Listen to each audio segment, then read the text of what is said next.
Assalamualaikum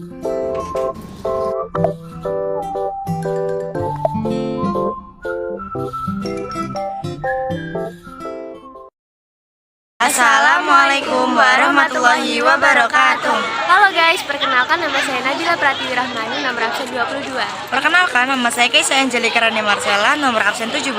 Perkenalkan, nama saya Anissa Manasyawal, nomor absen 4. Perkenalkan, nama saya Afila Zara Khalifah, nomor absen 5. Di sini kita perwakilan dari kelas 8B akan menjelaskan sejarah apa saja sih yang ada di Sunan Kudus. Let's go. Yuk kepoin. Sunan Kudus atau Ja'far Shodiq adalah putra dari Raden Utsman Haji atau Sunan Ngundung. Ayah Sunan Kudus merupakan saudara kandung dari Sunan Ampel. Sunan Kudus merupakan cucu buyut Syekh Ibrahim As-Samarqandi yang silsilahnya bersambung sampai Rasulullah SAW melalui jalur Sayyidina Husain bin Fatimah binti Rasulullah SAW. Sunan Kudus diperkirakan lahir pada 1400 Masehi di wilayah Jawa Tengah dan meninggal dunia pada tahun 1550. Sunan Kudus dimakamkan di bagian belakang Masjid Agung Kudus, Kota Kudus, Jawa Tengah. Beliau mendapatkan gelar Raden karena ayahnya merupakan Senopati atau Panglima pada masa pemerintahan Kesultanan Demak.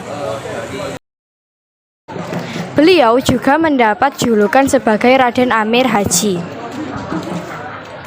Hal ini dikarenakan sewaktu naik haji, Sunan Kudus selalu mendapat peran sebagai pemimpin rombongan atau amir. Perjalanan naik hajinya ini cukup sering, sehingga nama Raden Amir Haji sangat dikenal oleh masyarakat. Sebutan nama Sunan Kudus disematkan karena beliau memilih daerah Kudus sebagai tempat berdakwahnya.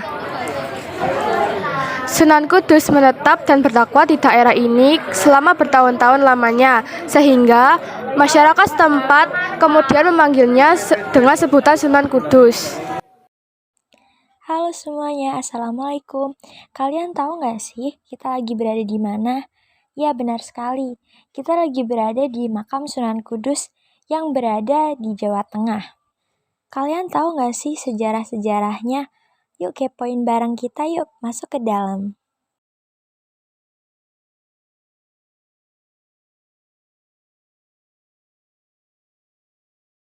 Sunan Ngudung yang merupakan ayah dari Sunan Kudus pernah menjadi pemimpin dari pasukan Majapahit. Sebenarnya tidak ada bukti otentik kapan dan tahun berapa Sunan Kudus tiba di Kudus. Waktu beliau menginjakkan kakinya di tanah Kudus, daerah ini bernama Tajuk.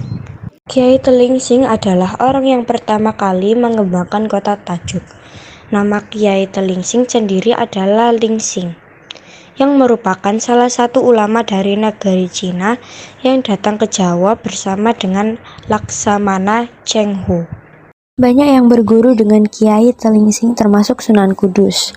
Pengaruh Kiai Telingsing terlihat pada gaya dakwah dari Sunan Kudus dalam menyebarkan agama Islam, di mana dalam berdakwah, Sunan Kudus menghargai adat dan tradisi masyarakat setempat dan memperbaikinya secara perlahan-lahan agar tidak terjadi penolakan di kalangan masyarakat.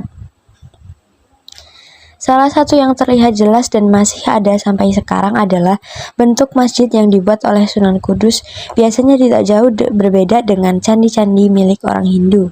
Salah satunya di Menara Kudus yang antik, yang hingga sekarang masih kokoh berdiri dan dikagumi oleh dunia karena keanehannya. Dengan bentuknya yang mirip candi, orang-orang Hindu merasa akrab dan tidak takut atau segan untuk masuk ke dalam masjid guna mendengarkan ceramah dari Sunan Kudus. Cara dakwah. Pertama, Sunan Kudus melakukan pendekatan secara perlahan dengan membiarkan adat istiadat yang ada di masyarakat dan mulai mengubahnya sedikit demi sedikit.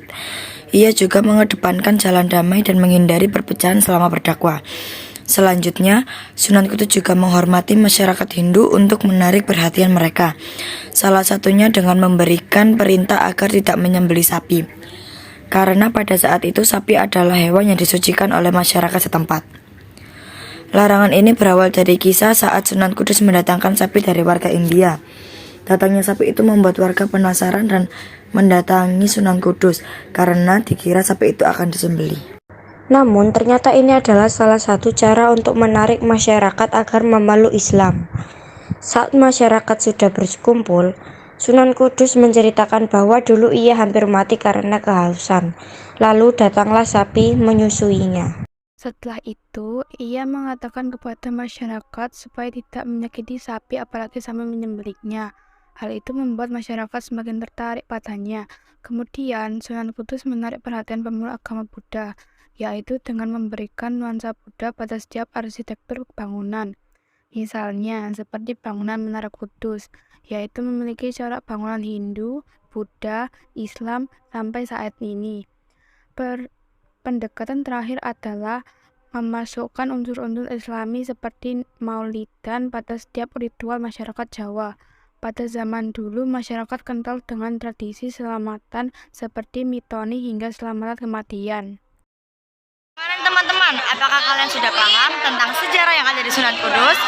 Kalau begitu, kita ucapkan sekian. Wassalamualaikum.